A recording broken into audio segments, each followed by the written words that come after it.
Bonjour à tous, bienvenue sur la chaîne Le Lore. Bon, ok, vous connaissez tous l'histoire des héros comme Batman, Spider-Man ou des vilains comme Thanos, le Joker, etc. C'est vu et revu, on est d'accord. Mais il y a un truc venant de ces personnages qui n'est presque jamais mis en avant dans les vidéos, les enfants des super-héros et vilains. J'ai donc eu l'envie de mettre en avant cette partie un peu sombre de vos héros favoris à travers plusieurs vidéos sur les enfants des différents héros DC et Marvel, mais aussi des vilains. On commence donc aujourd'hui avec le Chevalier Noir, le Batman. Alors, lorsqu'on parle des enfants de Batman, la première chose qui nous vient directement en tête, c'est forcément la Bat Family, notamment du côté des Robins, avec Dick Grayson et Jason Todd, qui ont tous deux été adoptés par Bruce, faisant de lui naturellement le père adoptif. Mais le but de ces vidéos est d'aborder les enfants biologiques et non adoptifs ou spirituels, mis à part lorsqu'il n'y a pas le choix. Mais croyez-moi, on a du choix avec Bruce. On commence avec le plus connu des enfants de Bruce, très apprécié et en même temps détesté à sa création à cause de son caractère et du non-respect qu'il avait envers son père, Damian Wayne. Alors, Damian a eu une enfance très spéciale puisqu'il n'a pas commencé sa vie avec son père et sa mère réunis. Damian est donc le fils de Bruce Wayne et de Talia al Ghul, ce qui fait de lui le petit-fils de Ra's al Ghul. Sacrée famille, hein. Bruce rencontre Talia au début de son aventure en tant que Batman lorsqu'il combat Ra's al Ghul et la Ligue des Assassins. Il est encore très jeune à ce moment-là. Lui et Talia tombent rapidement amoureux l'un de l'autre et c'est lors d'une nuit amoureuse qu'il conçoit Damian. Sauf que Bruce, à ce moment-là, n'est pas au courant de ça et repart combattre le crime à Gotham. Talia, de son côté, garde le secret et est persuadée qu'un enfant de son sang et de celui de Batman serait l'héritier parfait pour la Ligue. À sa naissance, Talia modifie la physiologie de Damian pour le faire vieillir un peu plus vite. En moins de 5 ans, Damian ressemble déjà à un garçon de 10 ans. Par la suite, il subit une formation très violente et difficile de la part de sa mère pour le préparer. Elle le forme au combat à main nue et avec des équipements différents, notamment des katanas que Damian maîtrise très bien. Elle le forme aussi à devenir un assassin sans pitié et très performant, en plus d'être très intelligent pour résoudre des énigmes. Bien sûr, malgré ça, sa mère lui voue un amour incommensurable et Damian est rapidement respecté au sein de la Ligue dès son jeune âge grâce à ses compétences, on peut le dire, innées. Une fois sa formation terminée, Talia autorise Damian à rencontrer son père pour la première fois sans savoir que ce dernier n'est nul autre que Batman. Elle l'envoie donc à Gotham le rencontrer. Bruce est bien sûr surpris de savoir qu'il a un fils caché, mais il accepte tout de même Damian et le prend en tant qu'acolyte officiel, donc en tant que nouveau Robin, le 4e pour être plus précis. Et c'est durant cette longue coopération que le fils et le père vont développer des liens très forts. Au départ, forcément, Damian est à l'opposé des manières de Batman. Étant un assassin au cœur froid, lui n'hésite pas à tuer les criminels et ça devant son père qui est totalement contre. Cela crée bien sûr plusieurs embrouilles entre les deux, mais Bruce reste tout de même accroché pour éduquer son fils parfaitement, que ce soit en tant que Damian Wayne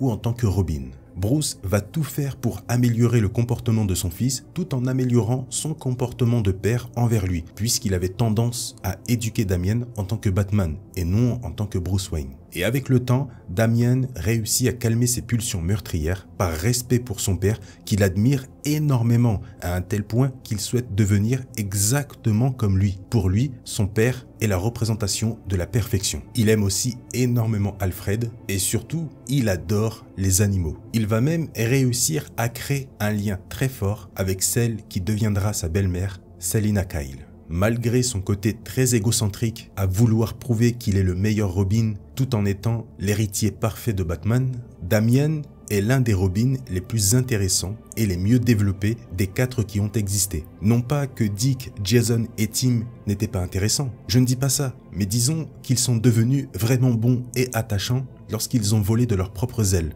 donc en tant que Nightwing, Red Hood et Red Robin. Si je vous dis par exemple quels sont vos moments favoris avec Jason Todd, vous allez tous me répondre sa période en tant que Red Hood et non sa période en tant que Robin.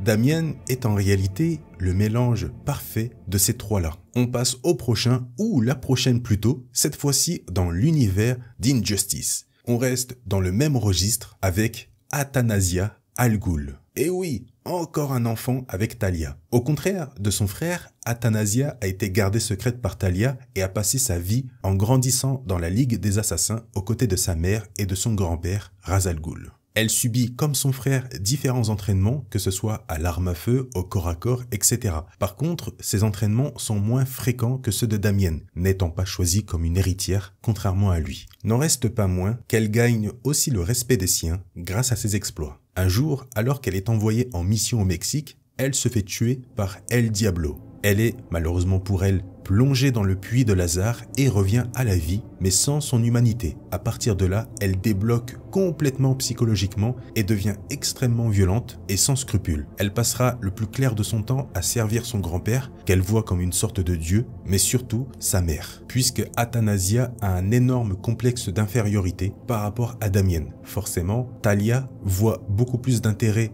dans son fils que dans sa fille. Mais en plus de tout ça, à cause du puits de Lazare, il arrive souvent à Athanasia d'avoir des crises où elle ne se contrôle plus. Voyant l'extrême violence dont Athanasia est capable, Talia décide de l'utiliser pour l'envoyer tuer Batman pour que Damienne revienne ensuite auprès d'elle. Donc, sur ordre de sa mère, Athanasia se rend au manoir de Bruce pour le tuer. Là-bas, elle tire sans hésiter sur Selina, la laissant pour morte, et prend en otage Alfred et le chien de la famille. Une fois Bruce présent, alors qu'elle est totalement perturbée par les aboiements du chiot, Athanasia est de nouveau frappée par l'une de ses crises et tue le chien sans le vouloir. Elle combat ensuite Bruce et réussit à le mettre KO. Par la suite, elle pète un câble contre lui de ne pas avoir su qu'elle existait alors qu'il se dit être le plus grand détective du monde, etc. Et alors qu'elle est à deux doigts de le tuer, Bruce est rejoint par son équipe. Athanasia tente de combattre, mais elle est rapidement arrêtée pour être placée dans une prison. Athanasia est un très bon personnage. Elle a eu une vie assez triste et détruite à cause du puits de Lazare, mais aussi du peu de reconnaissance de sa mère et de l'absence de son père. Elle me fait un peu penser à un mélange entre Damian et Jason Todd. Malheureusement, elle n'existe pas ailleurs que dans la timeline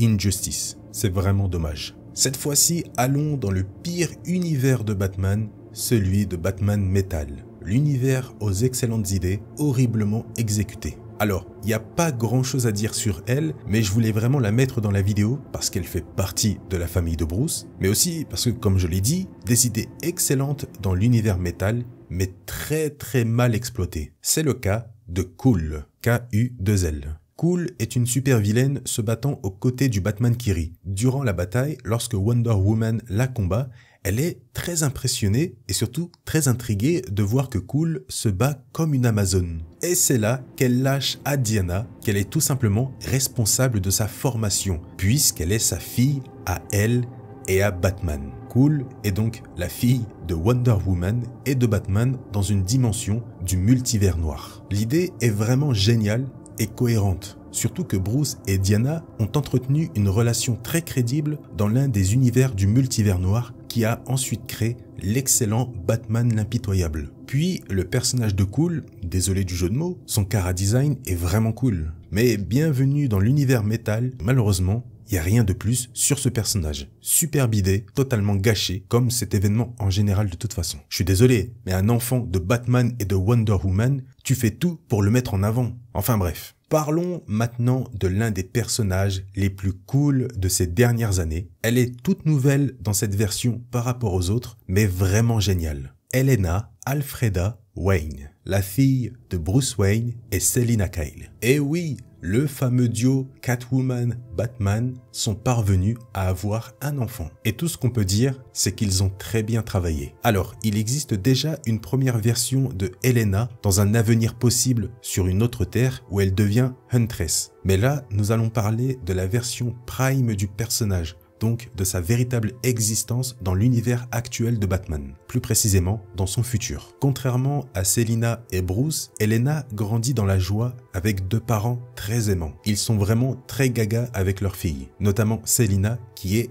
ultra protectrice. À l'âge de 11 ans, malgré les réticences de Selina à ne pas vouloir voir sa fille devenir une héroïne pour avoir une vie normale, Bruce, lui, souhaite qu'elle commence à se former. Et après mûre réflexion, ils se mettent d'accord pour le plus grand bonheur d'Helena, qui souhaite elle combattre le crime comme ses parents. Elle commence donc naturellement en tant que Robin auprès de Batman et Catwoman. Et ensemble, ils combattent le crime pendant un long moment. Finalement, en grandissant, Helena se perfectionne auprès de ses parents et devient officiellement Batwoman. Elle prend peu à peu la place de Bruce qui lui commence à se faire vieux. Alors, je ne sais pas ce que vous en pensez, mais Helena possède actuellement l'un des plus beaux costumes de la Bat Family. Regardez-moi ce Kara design de dingue. Bien sûr, elle maîtrise parfaitement tous les arts martiaux de son père, en plus d'avoir ses propres gadgets, sa Batmobile, etc. Elle possède aussi une agilité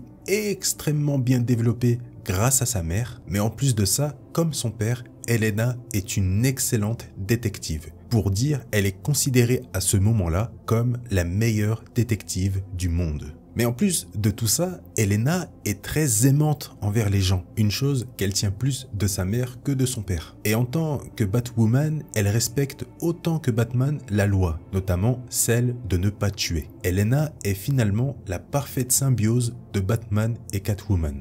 Un super personnage, j'espère vraiment la revoir. Allez, on va s'arrêter ici. Alors, bien sûr, Bruce a eu d'autres enfants dans d'autres dimensions, etc.